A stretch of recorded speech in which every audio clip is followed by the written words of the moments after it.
At this marine amusement park in Hawaii, dolphins are a big draw with tourists. And critics who say keeping these social creatures in small tanks is unethical. But it's Sea Life Park's latest edition that has these activists calling for justice. Don't go in! Right now we're really concerned that they have Kina, a false killer whale. The Associated Press got exclusive access to 40-year-old Kina, a large member of the dolphin family, where she currently lives backstage with other animals. And while the park plans to move her to a public tank later this year, they say the old whale is not like other show dolphins. Basically what we look at is her sensory abilities, her hearing, her vision, her sonar.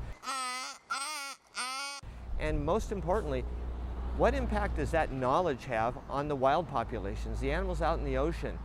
After Kina's capture in Japanese waters over 30 years ago, she was acquired by the US Navy and used in classified research that helped develop modern sonar. 6 years later, Kina was moved to a University of Hawaii lab on Coconut Island.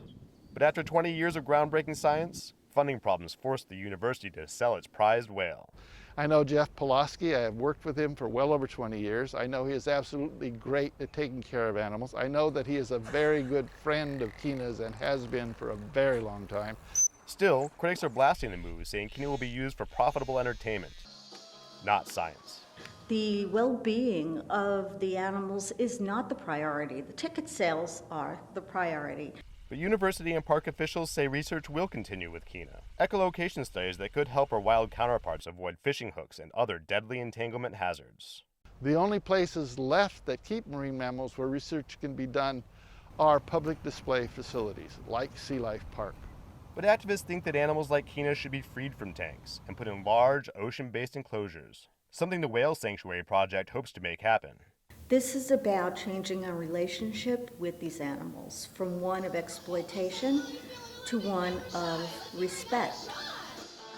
This notion that there's some sort of psychological damage, I do not believe. Park and university handlers say the best way to fund research and care for these animals is to have a paying public. But that's a price critics think is too high for Kina and her captive companions. Caleb Jones, Associated Press, Waimanalo, Hawaii.